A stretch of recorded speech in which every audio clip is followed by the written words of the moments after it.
Be willing to let God use you in ways that you may not have ever thought of.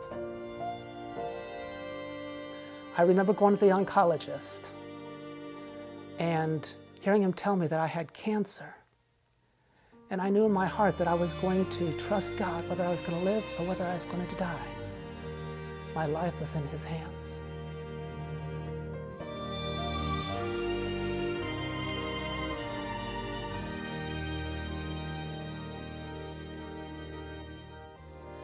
Well, about 12 years ago,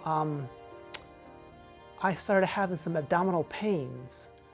And I used to be in the medical fields, and so I didn't think it was anything and thought I had analyzed myself enough, and it was nothing. But my wife said, you need to go to the doctor. So I finally gave in and went to the doctor. Well, the doctor did an x-ray, and, well, nothing looked abnormal too much. And so she wanted to send me for a CT scan. But the insurance company says, no way, there's not enough proof to give them a CT scan. So waited a little bit longer and got an ultrasound of my gallbladder, and that was negative, and some other blood tests, and that was negative. And so the next step was a colonoscopy.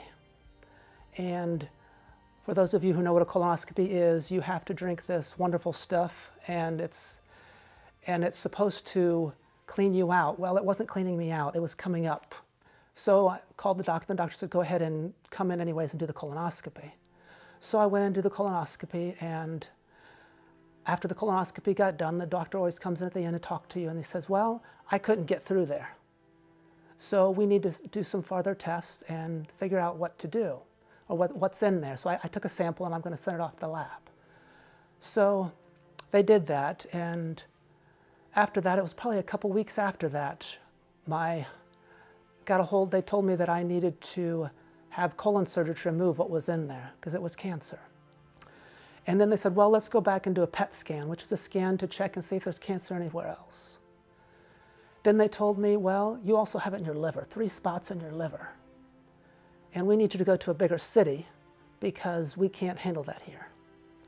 There was luckily somebody that lived in the area that my wife could stay with my son, so because I couldn't, it was going to be a while I was going to be in there. And I remember going to the surgery and of course, praying to God, saying, God, once again, whether I live or whether I die, it's all for your glory. That's the only reason. Then after that, I had to start chemo. And one other time in chemo, there was an Indian woman that I could tell she was very emotional, and her husband was there with him, and they were both very emotional. And I said, do you want me to pray with you? And I could tell that she probably wasn't Christian, maybe Hindu or something like that. And then I said, well, I want to encourage you. I want you to know that it's not as bad as it may seem. I've gone through, this is not my first time, it's my 3rd or 4th or 5th time getting chemo. And you're going to do okay. And she smiled back at me. And every time I saw her there, I smiled at her as well. I said, God, if the only reason you have me here getting chemo is to witness to her, I thank you for that opportunity.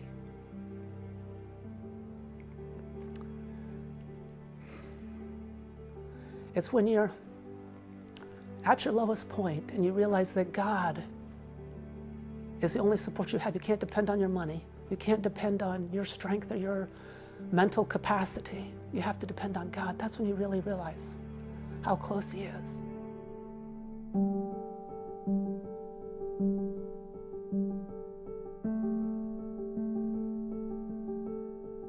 It's been 12 years now since I've been cancer-free.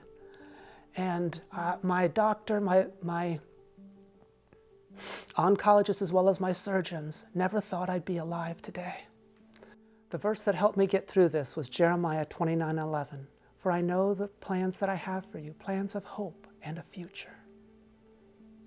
It definitely gave me a strength to not give up, not say, Lord, I'm just going to die. It gave me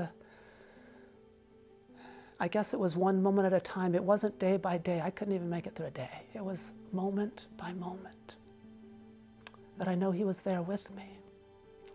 And I didn't see it lots of times. Lots of times I struggled. I have a story of faith, but there was lots of down times as well.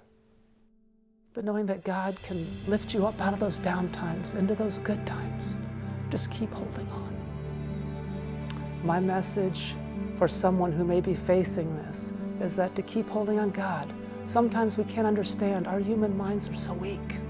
And we cannot understand as God understands things. And his true motive and goal is for us to be in love with him. And he loves us so much that he died for us. And he died for your loved ones, whether they survived or whether they don't.